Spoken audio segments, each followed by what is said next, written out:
So hello everyone welcome back to my channel. So எல்லோரும் எப்படி இருக்கீங்க? சேஃபாக இருக்கீங்கன்னு நினைக்கிறேன். ஸோ லாக்டவுன் வேறு போட்டாங்க. ஸோ நம்ம தேவையில்லாமல் வெளில போக வேணாம், யாரும் போகிறது கிடையாது நம்புகிறோம். ஸோ மாஸ்க் யூஸ் பண்ணுவோம் ஆஸ் யூஷுவல், நம்ம சானிடைசர் யூஸ் பண்ணுவோம். ஸோ இன்றைக்கி நம்ம என்ன பண்ண போகிறோம்னா ரைடிங் டிப்ஸ் தான் பார்க்க போகிறோம். ஸோ நம்ம லாங் ரைட் பண்ணும்போது நான் கற்றுக்கிட்டது, நான் ஒரு ரைட்லேயும் போய் ஒரு சில விஷயங்கள் நான் எக்ஸ்பீரியன்ஸ் பண்ணதெல்லாம் நான் சேவ் பண்ணி வச்சுருக்கேன். ஸோ அந்த விஷயத்த உங்கள்கிட்ட ஷேர் பண்ணால் ஸோ உங்களோட ரைடும் சரி என்னோட ரைட் மாதிரியே சேஃபாகவும் செக்யூராகவும் அண்ட் தென் ரொம்ப கம்ஃபர்ட்டாகவும் இருக்கும்னு நம்பினேன். ஸோ அதில் தான் அந்த வீடியோ நான் ஷேர் பண்ண போகிறேன். ஸோ டைம் வேஸ்ட் பண்ணாமல் வாங்க கைஸ் வீடியோக்குள்ளே போகலாம்.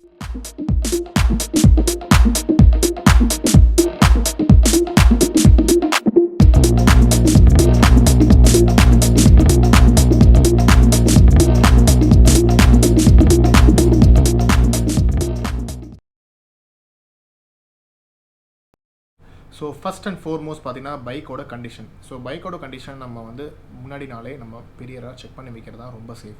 ஸோ பைக்கில் என்ன செக் பண்ண பார்த்தீங்கன்னா ஆஸ் யூஷுவல் இன்ஜினோட கண்டிஷன், இன்ஜினோட ஆயில் லெவல், பிரேக் ஆயில்ஸோட லெவல், பிரேக் பேட்ஸோட லெவல், டயர்ஸோட கண்டிஷன், செயின் ஸ்ப்ராக்கெட்டோட கண்டிஷன், அண்ட் தென் உங்களோட லைட்டிங் எவ்வளோ எஃபிஷியண்ட்டாக இருக்குது, இண்டிகேட்டர்ஸ் ஒர்க் ஆகாதா. ஸோ இந்த எல்லா விஷயத்தையும் ப்ரீ செக் பண்ணி வச்சுட்டு ஸ்ப்ராக்கெட் வந்து தான் ரொம்ப ரொம்ப ரொம்ப இம்பார்ட்டன்ட் விஷயம். ஸோ ரைடு எவ்வளோ ஹார்டாக இருக்குது, வண்டியோட வைப்ரேஷன்ஸ்லாம் நமக்கு வந்து சில விஷயங்கள் சில டைம் நம்ம ஃபீல் ஆகும், ஆனால் வந்து எதுலேருந்து வருது நமக்கு தெரியவே தெரியாது.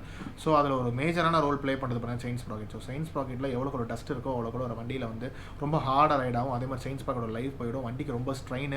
ஸோ இன்ஜினில் வந்து எக்ஸ்ட்ரா ஒரு 10% நம்மளோட ஸ்ட்ரெயின் ஆட் பண்ணுற மாதிரி தான்.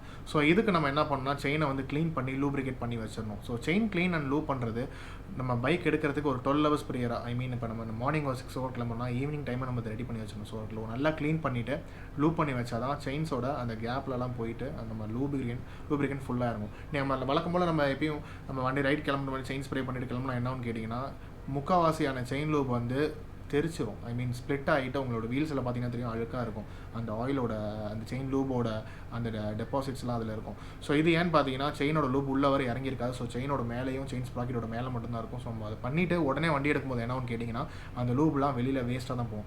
ஸோ நம்ம ஒரு 12 hours ப்ரேயராக அடிச்சு வச்சிட்டோம்னா நல்லா உள்ளுக்குள்ளார ஈச் அண்ட் எவ்ரி சின்ன கேப்லேயும் அந்த செயின் லூப் உள்ளே இறங்கி நல்லா அது லூப்ரிகேட் பண்ணுறதுக்கு ரொம்ப எஃபெக்டிவாக இருக்கும். ஸோ செகண்ட் பார்த்தீங்கன்னா நம்ம கிளம்பும் போது எந்த வழியாக போகிறோம் அதெல்லாம் நம்ம ஆல்ரெடி ப்ரீ பிளான்டாக பண்ணியிருப்போம். அதுவும் இல்லாமல் நம்ம எடுத்தோடனே நம்ம வந்து சந்துக்குள்ளே போயிட்டு அடுத்த ரோடுக்குள்ளே போயிட்டு அடுத்த தான் நம்ம ஹைவேஸ் டச் பண்ணுவோம். ஸோ எடுத்தோடனே நம்ம எந்த ஒரு பேஸையும் நம்ம கிரியேட் பண்ண வேண்டாம். ஸோ சின்ன கொஞ்சம் சந்தில் போகிறப்போ 20 km ஸ்பீடு, அடுத்து சிட்டியில் வந்து 40 ஸ்பீடு, அடுத்து ஹைவேஸில் 60-70 தான் நம்ம பேஸ் இன்க்ரீஸ் பண்ணிட்டு போகணும். ஸோ இதனால் என்ன ஆகும்னா நம்ம மைண்ட் ரிதம் வந்து பயங்கரமாக அடாப்ட் ஆகிடும். ஸோ எடுத்தோன்னே நம்ம எப்பயுமே ஃபாஸ்ட்டாக போனால் நம்ம மைண்டும் அதுக்கு செட் ஆகாது, நம்ம பாடியெலாம் அதுக்கு ஏற்ற மாதிரி ரியாக்ட் பண்ண முடியாது. இன்கேஸ் ஆஃப் எனி எமர்ஜென்சியில் நம்ம பாடி வந்து ரியாக்ட் பண்ண முடியாது. ஸோ இந்த மாதிரி நம்ம கொஞ்சமாக ஸ்பீடு அட்ஜஸ்ட் பண்ணிவிட்டு நம்மளோட ரிதம் செட் பண்ணி போகிறது ரொம்ப சேஃப். ஸோ அடுத்த விஷயம் பார்த்தீங்கன்னா பிரேக். ஸோ பிரேக்கிங்கில் ரொம்ப இம்பார்ட்டண்டான கொஸ்டின் எல்லோரும் நிறைய பேர் என்கிட்ட பர்சனலாக கேட்குறது, ட்ராக்லேயும் கேட்குறது சரி, என்னோடய ரைட் பண்ணும்போதும் கேட்குறது சரி, என்னென்னா ஃப்ரண்ட் பிரேக் யூஸ் பண்ணுறதா பேக் பிரேக் யூஸ் பண்ணுறதா. ஸோ நம்ம எப்பயுமே சொல்ல போனீங்கன்னா நார்மல் ரோட் கண்டிஷன்ஸில் ஃப்ரண்ட் பிரேக் யூஸ் பண்ணுறது தான் ரொம்ப எஃபெக்டிவ். நம்ம வீட்டிலலாம் அப்பா அம்மாலாம் நமக்கு வந்து தப்பாக சொல்லி கொடுத்துக்கான்னு சொல்ல மாட்டேன், அவங்களோட எக்ஸ்பீரியன்ஸில் அவங்க கற்றுக்கிட்ட விஷயம்லாம் என்னென்னு கேட்டிங்கன்னா நம்ம பேக் பிரேக் தான் அடிக்கணும், ஃப்ரண்ட் பிரேக் அடித்தா கீழே விழுந்துருவோம் அப்படின்னு நம்ம சின்ன வயசுலேருந்தே நம்ம மைண்டை கல்டிவேட் பண்ணியிருக்காங்க. ஸோ அப்படி ஒரு விஷயம் கிடையாதுன்னு சொல்ல மாட்டேன். ஆக்சுவலாக அப்படி ஒரு விஷயம் வந்து நம்மளோட ரைடிங் எந்த கண்டிஷனில் இருக்குது அதை பொறுத்து தான். ஸோ நம்ம நார்மல் ரோட் கண்டிஷன், நார்மல் ரோடில் என்ன பிரேக் யூஸ் பண்ணணும் பார்த்தீங்கன்னா ஃப்ரண்ட் பிரேக் மட்டும்தாங்க யூஸ் பண்ணுங்கள். பேக் பிரேக் யூஸ் பண்ணுங்கள் 10% 20% டிபெண்ட்ஸ், நம்ம ரைடிங் பொசிஷன் டிபெண்ட்ஸ் பண்ணி தான் யூஸ் பண்ணுங்கள். ஏன்னு கேட்டிங்கன்னா எந்த ஒரு வண்டியும் சரி முக்கால்வாசி 90% ஆஃப் த பைக்ஸ் எப்படி இருக்குன்னு பார்த்தீங்கன்னா ஃப்ரண்ட்டில் தான் வெயிட் லோடு ஃபுல்லாக இறங்குற மாதிரி தான் வண்டி டிசைன் பண்ணியிருப்பாங்க. மொப்பட்ஸ் விட்ருங்க, மொப்பட்ஸில் வண்டியோட இன்ஜின்லாம் பின்னாடி இருக்கும். ஸோ முக்கால்வாசி பைக்கில் நம்ம டூர் பண்ணுற பைக்லேயும் சரி, சிட்டி கம்யூட் யூஸ் பண்ணுற பைக்கும் சரி, ஃப்ரண்ட்டில் தான் கிராவிட்டி, அதாவது சென்டர் ஆஃப் கிராவிட்டிங்கிறது ஃப்ரண்ட்டில் தான் ரொம்ப ஆக்ட் பண்ணும். ஸோ அப்படிங்கிற பட்சத்தில் என்ன ஆகும்னா ஃபார் எக்ஸாம்பிள் நம்ம 60 70 போய்ட்டு பிரேக் அடிக்கும் போது நம்மளோட மொமெண்ட் ஆஃப் இனர்ஷியான்னு சொல்லுவாங்க. ஸோ அந்த மொமெண்ட் ஆஃப் இனர்ஷியா சிம்பிளிஃபைடாக சொல்லலாம் வண்டியோட வெயிட், நம்மளோட வெயிட் எல்லாமே ஃப்ரண்ட்டில் தான் ஆக்ட் ஆகும். ஸோ இது எப்படி நம்ம உங்களுக்கு புரிய வைக்கிறது, எப்படி நம்ம வந்து உங்களுக்கு ஒரு எக்ஸாம்பிள் சொல்கிறேன் கேளுங்க. ஸோ இப்போ பஸ்ஸில் நீங்கள் நின்றுட்டு போகிறீங்க, பஸ் ஒரு சேஃபாக இருந்தாலும் 40 km ஸ்பீடில் போயிட்டுருக்கு, டக்குன்னு யாராவது குறுக்க வந்து பிரேக் அடிச்சா என்ன பண்ணுவோம், கை பிடிச்சிக்கணும் அப்படியே நம்ம ஃப்ரெண்டில் போவோம். ஸோ இதுதாங்க காரணம். ஸோ நம்ம வந்து மூவிங் வந்து வண்டியோட டேரெக்ஷனில் தான் மூவ் பண்ணிகிட்டு இருப்போம். ஸோ சடனாக ஸ்டாப் பண்ணும்போது நம்ம அதுக்கு டுவர்ட்ஸ் அதுக்கு தான் போவோம். அந்த வெயிட்டுங்கிறது வந்து ஃபுல்லாக ஃப்ரண்ட் வீலில் தான் லோட் ஆகும். ஸோ ஃப்ரண்ட் வீல் தான் ஃப்ரண்ட்டில் இருக்குது. ஸோ ஃப்ரண்ட் வீலில் லோட் ஆகும். அப்படிங்கிற பட்சத்தில் பேக் வீலில் ரோட்டில் இருக்க கான்டாக்ட் பேட்ச் பார்த்திங்கன்னா ரொம்ப கம்மியாக தான் இருக்கும். டயர் வந்து ரோட்டில் தான் இருக்கும், அது நம்மளால் அதை ஃபீல் பண்ண முடியாது. ஆனால் என்ன நடக்கும்னு கேட்டிங்கன்னா அந்த கான்டாக்ட் பேட்சோட அந்த ஃப்ரிக்ஷன்ஸ் இருந்த அந்த ஒரு புடிமானம் சொல்லுவாங்க, கிரிப்பு வந்து பேக் வீல் இருக்காது, ஃபுல்லாக ஃப்ரண்ட் வீலில் தான் இருக்கும். ஸோ என்ன ஃபார் எக்ஸாம்பிள் நீங்கள் பண்ணி பாருங்களேன், நீங்கள் சென்டர் ஸ்டாண்டை போட்டுட்டு வண்டியை பின்னாடி சுற்றி விட்டு பிரேக் அடிச்சு பாருங்கள், டக்குன்னு வீல் நிற்கும். அந்த மாதிரி ஒரு விஷயம் தான் நம்ம வந்து வேகமாக போய் பேக் வீலில் பிடிச்சிங்கன்னா ஃப்ரண்ட் பிரேக்கும் பேக் வீலும் சேர்த்து பிடிச்சிங்கன்னா ஆகும். ஏன்னா அப்படியே வீல் லாக் ஆகிடும். ஸோ ஃப்ரண்ட் வீலும் ஹார்டாக பிரேக் பண்ணது லாக் ஆக தான் செய்யும். ஆனால் ஃபுல் வெயிட்டும் இருக்கிறது ஃப்ரண்ட் வீலில் இருக்கிறதுனால கான்டாக்ட் பேட்ச் ஃபுல்லாக ரோட்டில் நிறையா இருக்குங்கிறதுனால அந்த டயரில் கிரிப்பு லூஸ் ஆகிற சான்சஸ் ரொம்ப ரொம்ப ரொம்ப கம்மி பேக் வீலோட. ஸோ அதனால தான் ஃப்ரண்ட் பிரேக் நிறையா வண்டியில் பார்த்தீங்கன்னா ஃப்ரண்ட் டிஸ்க் கொடுத்துருப்பாங்க, பேக்கில் டிஸ்க் பிரேக் கொடுத்துருக்க மாட்டாங்க. இல்லைனா பார்த்தீங்கன்னா ஃப்ரண்ட்டில் பெரிய டிஸ்க் கொடுத்துருப்பாங்க, பேக்கில் சின்ன டிஸ்க் கொடுத்துருப்பாங்க. ஸோ நல்லா நோட்டீஸ் பண்ணி பாருங்கள். அதே மாதிரி பெரிய சூப்பர் பைக்ஸ்லாம் பார்த்தீங்கன்னா ஃப்ரண்ட்டில் 2 டிஸ்க் இருக்கும், பேக்கில் ஒரு சின்ன டிஸ்க் இருக்கும், சின்னதாக தான் இருக்கும். ஸோ அதோட ஸ்டாப்பிங் பவர் எப்பயுமே ஃப்ரண்ட்டில் அப்படிங்கிறதுனால தான் ஃப்ரண்ட் வீலில் தான் ஸ்டாப்பிங் பவர் ஃபுல்லாக இருக்கிறதுனால தான் ஃப்ரண்ட் டிஸ்க் நம்ம வந்து வண்டியோட வெயிட்டை கால்குலேட் பண்ணி வண்டியோட ஸ்பீடை கால்குலேட் பண்ணி ஒரு highest speed, highest load, highest நம்ம அந்த ஃப்ரிக்ஷனில் எவ்வளோ எஃபிஷியண்டாக பிரேக் இருக்கணும்னு கால்குலேட் பண்ணி அதே மாதிரி அந்த டிஸ்கோட கோஎஃபிஷியன்ட் ஆஃப் ஃப்ரிக்ஷன்லாம் கால்குலேட் பண்ணி தான் ஃப்ரண்ட்டில் 2 டிஸ்க்குங்கிறதா இல்லை ஒரு டிஸ்க் பெருசாக வைக்கிறதா இல்லை பேக்கில் மட்டும் டிஸ்க் வைக்கிறதா வேணாமா டிசைட் பண்ணுவாங்க. ஸோ ஃப்ரண்ட் பிரேக் வந்து ரொம்ப எஃபிஷியண்டாக இருக்கும் இன் நார்மல் ரோட் கண்டிஷன். எப்போ பேக் பிரேக் வந்து சேஃப் அப்படின்னு கேட்டிங்கன்னா கிராவலில் தண்ணியிலையும் தான் பேக் பிரேக் வந்து ரொம்ப எஃபிஷியண்டாக இருக்கும். ஸோ எப்படின்னு கேட்டிங்கன்னா இதோட ஸ்டீரிங் வீல் ஃபுல்லாக ஃப்ரண்ட்டு தான். ஸோ அப்படிங்கிற பட்சத்தில் கிராவலில் போகும்போது மேலே ஏற்றுறப்போ பிரேக் பிடிச்சிட்டே ஒரு சின்ன கிராவலில் ஏற்றும் போது பார்த்தீங்கன்னா ஸ்டீரிங் லைட்டாக டில்ட் ஆகிடுச்சுன்னா அந்த டைமில் லாக் ஆகும்போது நீங்கள் கீழே விழுந்துருவீங்க. ஸோ அந்த டைமில் பேக் பிரேக் வந்து ரொம்ப எஃபிஷியண்டாக இருக்கும். அதே மாதிரி இன்க்ளைன்டு பொசிஷன், ஃபார் எக்ஸாம்பிள் நம்ம மலை மேலே ஏறுறோம், அதே மாதிரி ஒரு பாலத்து மேலே ஏறுறோம்னா உங்களோட வெயிட் ஃபுல்லாக பின்னாடி வரும். அதே மாதிரி நீங்கள் த்ராட்டில் கொடுக்கும்போது உங்கள் வெயிட் ஃபுல்லாக பின்னாடி வரும். நீங்கள் ஆக்சிலேட்டர் கொடுத்து இப்போ நீங்கள் வண்டி நிப்பாட்டிட்டு ஆக்சிலேட்டர் கொடுத்து பாருங்கள், வண்டி பின்னாடி போகும். இப்படி தான் உங்கள் பாடி ஃபுல்லாக பின்னாடி போகும். ஸோ அது ஏன்னு பார்த்தீங்கன்னா அந்த டார்க் அந்த இனர்ஷியா வந்து ஃபுல்லாக பின்னாடி ஆக்ட் ஆகும். ஸோ நம்ம ஸ்டேபிள் பொசிஷனில் இருந்தே நம்ம கிளம்புறதுனால உங்களோட பாடி ஃபிக்ஸடாக ஒரு இடத்துல இருக்கும். ஸோ அடுத்து ஒரு மூவ்மெண்ட் கொடுக்குறதுனால உங்கள் பாடி அந்த ஸ்பீடுக்கு உங்கள் பாடி அந்த ஸ்பீடை பிடிக்கிற வரைக்கும் நீங்கள் பின்னாடி தான் போவீங்க. ஸோ அந்த விஷயத்தினால தான் மலையில் ஏறும் போதோ இல்லை பாலத்தில் ஏறும்போதோ லோடு ஃபுல்லாக பின்னாடி இருக்கும், லைட்டாக ஆக்சிலேட்டர் கொடுக்கும்போதும் உங்களோட ஃபுல்லாக பின்னாடி இருக்கும். ஸோ அப்படிங்கிற பட்சத்தில் பேக் பிரேக் யூஸ் பண்ணுறது ரொம்ப எஃபிஷியன்ட் தான். இப்போ அந்த பிரேக்கிங் ரேஷியோஸை பார்ப்போம். ஃப்ரண்ட் பிரேக் எத்தனை பர்சன்டேஜ் பிடிக்கணும், பேக் பிரேக் எத்தனை பர்சன்டேஜ் பிடிக்கணும். என்னோட ஒரு எக்ஸ்பீரியன்ஸ் படி ஃப்ரண்ட் பிரேக் வந்து ரோடு யூஸில் போகும்போது 80-20 பேக் பிரேக் பிடிங்க. எக்ஸ்ட்ரா ஆடட் அட்வான்டேஜ் தான் back brake. So back brake வந்து கம்ப்ளீட்டாக வண்டியை ஸ்டாப் பண்ணணும் அப்படிங்கிறது கிடையாது. எக்ஸ்ட்ரா பிரேக்கிங் தான் உங்கள் பேக் பிரேக். அதுக்கு தான் நீங்கள் ஆடனாக தான் பேக் பிரேக் வச்சுக்கணும் ரோடு யூஸில். ஸோ 80-20 ரேஷியோவில் நீங்கள் நார்மல் ஹைவேஸ்லையும் சரி நார்மல் சிட்டி ரோட்ஸ்லையும் சரி பிடிச்சிங்கன்னா எஃபெக்டிவாக இருக்கும். அதே மாதிரி ஹில்ஸில் போகும்போது நீங்கள் அப்படியே 20-18 வந்துடக்கூடாது. அப்பயுமே அது அதிகமாக தான் இருக்கணும். 60-14 தான் இருக்கணும் இல்லையா. நம்ம அது அப்படியே இன்வர்ஸாக 20-80 மாதிரி ஆகிடக்கூடாது. நம்ம இப்படி செங்குத்தாக நம்ம எப்படியுமே இப்படி ஏற போகிறது கிடையாது. ஸோ இப்படி தான் ஏறும். அப்படிங்கிறப்ப ஃப்ரண்ட் வீலும் கான்டாக்டில் இருக்கும். ஸோ அதனால் நீங்கள் 60-14 அடிக்கிறது தான் ரொம்ப ரொம்ப எஃபெக்டிவ் அது. ஸோ இதுதான் நம்ம பிரேக்கிங் சேஃபாக போகிறதுக்கான ஒரு விஷயம். ஸோ அடுத்தது பார்த்தீங்கன்னா விஷன். ஸோ நீங்கள் ரைட் பண்ணும்போது விஷன் வந்து ரொம்ப ரொம்ப ரொம்ப ரொம்ப இம்பார்ட்டன்ட். ஈகிள் ஐன்னு சொல்லுவாங்க. ஸோ நேராக பார்க்கும்போது சைடில் என்ன நடக்குது அப்படிங்கிறது ஒரு சப்கான்ஷியஸ் மைண்டில் நமக்கு ரீட் ஆகிட்டே இருக்கும். ஸோ அந்த ரீடிங் வந்து ரொம்ப ரொம்ப ரொம்ப இம்பார்ட்டன்ட். ஸோ நேராக பார்க்கும்போது சைடில் ஏதாச்சும் வண்டி வருதா, ஏதாச்சும் நாய் குறுக்க வருதா அப்படிங்கிறத உங்கள் மைண்ட் ரீட் பண்ணிகிட்டே இருக்கணும். அதுக்கான ப்ராக்டிஸ் நீங்கள் பண்ணிகிட்டே இருக்கணும். எப்படின்னா ஸ்லோவாக போயிட்டு நீங்கள் அந்த மாதிரி ஃபார் எக்ஸாம்பிள் நீங்கள் ஒரு பாயிண்ட் ஃபிக்ஸ் பண்ணிவிட்டு அந்த இடத்துல போகும்போது அது தெரியுதா நம்ம சப்கான்ஷியஸ் மைண்டுக்கு அது ஒரு ஆள் அங்கே இருக்கிற ஆள் என்ன பண்ணுறா, நம்மளால் அதை ரீட் பண்ண முடியுதா அப்படின்னு நீங்கள் வந்து நோட் பண்ணி ப்ராக்டிஸ் பண்ணி பண்ணிட்டீங்கன்னா உங்கள் சப்கான்ஷியஸ்லேயே அதை பதிஞ்சிடும். உங்களை அறியாமலே நீங்கள் ரோட்டில் சைடில் என்ன நடக்குங்கிறது உங்களுக்கு தெரியும்.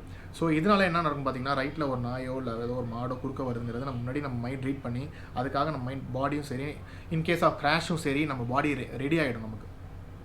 ஸோ அந்த சப்கான்ஷியஸ் மைண்டில் ரீட் ஆகிற மாதிரி அந்த ஈகிள் ஐ வந்து நமக்கு ரொம்ப ரொம்ப இம்பார்ட்டன்ஸ். அதை நம்ம கற்றுக்குவோம். ஸோ இதை பற்றினா நீங்கள் என்ன டவுட்ஸ் எதுவும் கேட்டால் கமெண்ட்ஸில் கீழே கேளுங்க. நான் உங்களுக்கு ஏதாச்சும் வீடியோஸ் தனியாக அதுக்காக நான் பண்ண ட்ரை பண்ணுறேன். ஸோ இன்னொரு விஷயம் நான் வந்து நிறைய ரைடர்ஸ்லையும் சரி நிறையா என்னோடய ஃப்ரெண்ட்ஸ் சர்க்கிளையும் சரி நோட் பண்ணுறது என்னன்னா, எந்த ஒரு அப்டக்கிள் அதாவது எந்த ஒரு வண்டி இல்லை யாராச்சும் ஒருத்தர் குறுக்க வராங்க, ஏதோ ஒரு வண்டி ரோடை கிராஸ் பண்ணி நிற்கிது இல்லை பேரிகேடே நம்ம ரோட்டில் இருக்குன்னு பார்த்தீங்கன்னா அதை பார்த்ததும் ரொம்ப க்ளோஸ் பண்ணிட்டு தான் ஸ்லோ பண்ணுறாங்க. ஸோ அது வந்து ரொம்ப ரொம்ப ரொம்ப தப்பான விஷயம். அது ரொம்ப சேஃப் கிடையாது. It's very very unsafe. So நம்ம எப்போ ஒரு அப்டக்கிள் பார்த்தாலும் நம்ம மைண்ட் அதை டக்குன்னு நம்ம வந்து ரெடி ஆகிடும். அதாவது நம்ம ஆக்சிலேட்டர் க்ளோஸ் பண்ணுறதோ இல்லை பிரேக் மேலே கை எடுத்துக்கோ நம்ம எந்த ஒரு இதுக்கும் நம்ம ரெடி ஆகிடும். அப்போ தான் பார்த்தீங்கன்னா சில பேர் பார்த்தீங்கன்னா ரோட்டில் சைடில் நின்றுக்கிட்டே இருப்பாங்க, ரோட கிராஸ் பண்ணலாமா என்ன யோசிச்சுட்டே இருப்பாங்க. திடீர்னு பார்த்தீங்கன்னா என்ன யோசிப்பாங்க தெரியாது, உள்ளே வந்துருவாங்க. ஸோ அப்படிங்கிற பட்சத்தில் நம்ம பக்கத்தில் போய் ஸ்லோ பண்ணிக்கலாம், பக்கத்தில் போய் பிரேக் அடிச்சுக்கலாம். அந்த பேரிகேட் இருக்கும், பேரிகேட் பண்ணிட்டு ஒருத்தங்க கிராஸ் பண்ணி நின்றுட்டு இருப்பாங்க. நம்ம பேரிகேட் தானே இருக்காங்க, நின்று தானே இருக்கணும், நெக்ஸ்ட் என்ன பண்ணுவோம், நம்ம ஃபாஸ்ட்டாக அப்படியே போகலான்னு பார்ப்போம். ஸோ அந்த மாதிரி டைமில் எப்பயுமே நம்ம ஆக்சிலேட்டர் க்ளோஸ் பண்ணிவிட்டு இல்லை பிரேக் மேலே கை எடுத்து எனி பேனிக் சிச்சுவேஷனுக்கு நம்ம ரெடி ஆகிறது தான் ரொம்ப ரொம்ப ரொம்ப சேஃப். ஏன்னா சில பேர் அப்படி பார்த்துட்டே இருப்பாங்க, வண்டியெல்லாம் பார்த்துட்டே இருப்பாங்க, நம்ம பக்கத்தில் வந்தோன்னா சரி கேப் இருக்கே என்ன முடிவு பண்ண வந்துட்டு டக்குனு உள்ள வந்து ரோட கிராஸ் பண்ணிட்டு போயிடுவாங்க. அந்த மாதிரி சமயத்தில் டிசாஸ்டர் நடக்கிறதுக்கான chances is very very very high.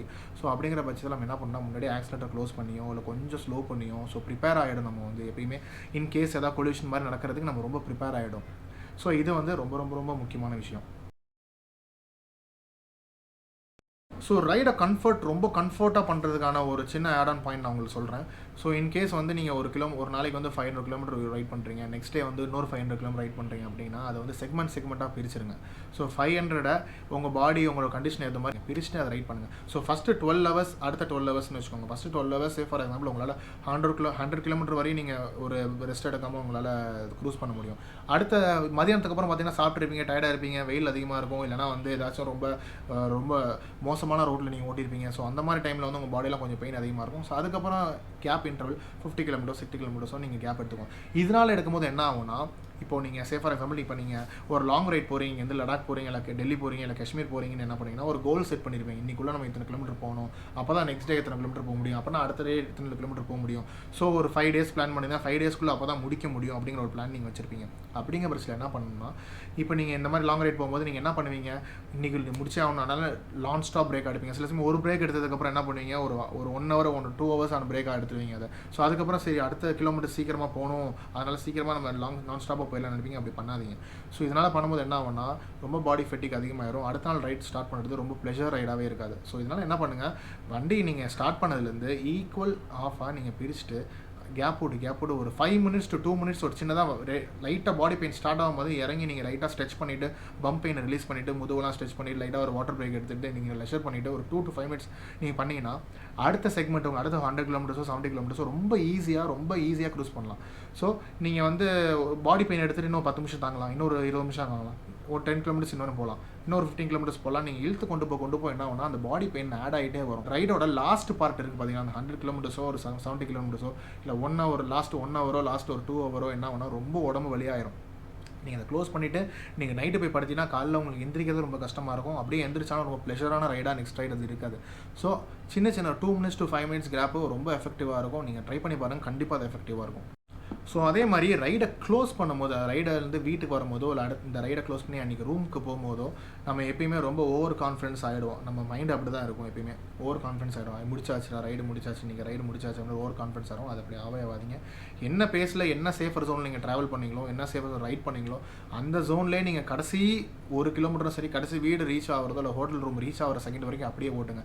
So because எந்த டைமில் என்ன வேணால் நடக்கலாம். நம்ம வந்து நார்மலாக ரைட் பண்ணும்போது நம்ம மைண்டு வந்து எல்லாத்துக்கும் ப்ரிப்பேர்டாக ரெடியாக இருக்கும். ஆனால் நம்ம கடைசியில் நம்ம ஃபாஸ்ட்டாக ரைட் பண்ணும்போது அதே மாதிரி ப்ரிப்பரேஷனோட நம்ம மைண்டை வந்து அதே ஒரு கண்ட்ரோல் அதே ரிதமில் இருக்குங்கிறது கிடையாது.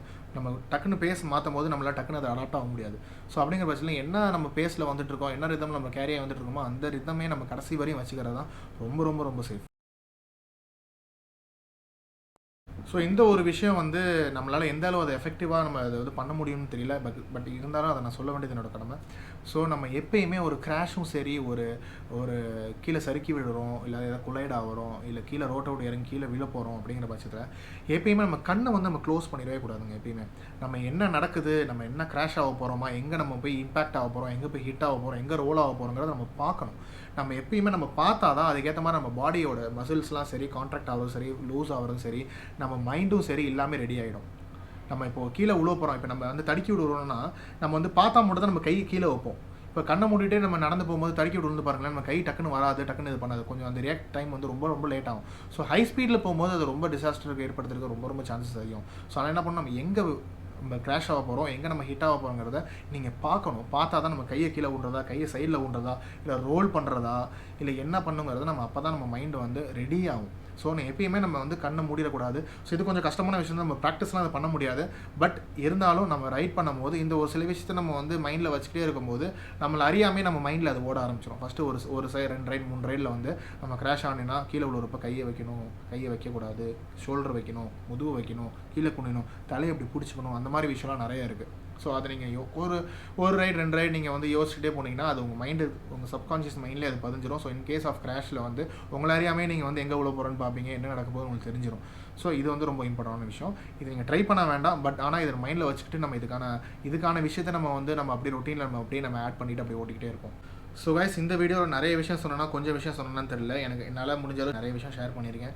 ஸோ இனி அப்கமிங் ரைட்ஸில் நான் கற்றுக்கிற விஷயத்தை கண்டிப்பாக ஷேர் பண்ணுவேன். இந்த வீடியோ நம்ம ஷேர் பண்ண விஷயங்கள் ரொம்ப எஃபெக்டிவாக இருக்கும், உங்களுக்கு ரொம்ப யூஸ்ஃபுல்லாக இருக்கும் நம்புறேன். இன்கேஸ் ஏதாவது டவுட்னா நீங்கள் கமெண்ட்டில் கண்டிப்பாக பண்ணுங்கள், நான் கண்டிப்பாக அதை ரிப்ளை பண்ணுறேன். கண்டிப்பாக அந்த கமெண்ட்ஸ்க்கு நான் ஆன்சர் பண்ணுவேன். ஸோ நீங்கள் எஸ்டேட் பண்ணாதீங்க. அதே மாதிரி இந்த வீடியோ நிறைய பேர்த்து ஷேர் பண்ணுங்கள். பிகாஸ் இந்த வீடியோ வந்து நான் இந்த வீடியோ ஷேர் பண்ணுன்னு சொன்னது கிடையாது வரையும். பிகாஸ் இது வந்து ரொம்ப யூஸ்ஃபுல்லான வீடியோவாக இருக்கும், ரொம்ப ஒரு சேஃபர் ஜோன், நீங்கள் ரைடர் ரொம்ப சேஃபாக போகிறதுக்கும் ரொம்ப கம்ஃபர்ட்டாக போகிறதுக்கும் யூஸாக இருக்குங்கிறதால உங்களோட ரைடிங் ஃப்ரெண்ட்ஸ்க்கும் சரி, உங்களோட ட்ராவல் ஃப்ரெண்ட்ஸும் சரி, கண்டிப்பாக ஷேர் பண்ணுங்கள். ரொம்ப ரொம்ப யூஸ்ஃபுல்லாக இருக்கும். உங்களுக்கு தெரிஞ்ச ஒரு சில விஷயத்தை என்கிட்ட நீங்கள் ஷேர் பண்ணுங்கள். அதை நான் வந்து எல்லாத்துக்கும் கொண்டு போய் சேர்க்குறேன். கண்டிப்பாக நானும் அதை கற்றுக்கிறேன். அடுத்த ரைட்ஸில் நான் கண்டிப்பாக நிறைய கற்றுக்குவேன். ஸோ நான் கற்றுக்கிற ஒவ்வொரு விஷயத்தையும் இந்த vlogல கண்டிப்பாக, இந்த RP26 vlogல கண்டிப்பாக நான் ஷேர் பண்ணுறேன். ஸோ வீடியோஸ் பார்த்துட்டு இருங்க. ஸோ இதை கண்டிப்பாக ஷேர் பண்ணுங்கள். அதே மாதிரி சேஃபாக இருங்க. எந்த வித காண்டாக்டும் வெளியில் வச்சுக்காதீங்க. கொஞ்ச நாள் அந்த செயினை பிரேக் பண்ணுவோம். So thank you so much for வாட்சிங் guys. Take care and stay safe. I never made it, but I know what it takes. I'm motivated by a mix of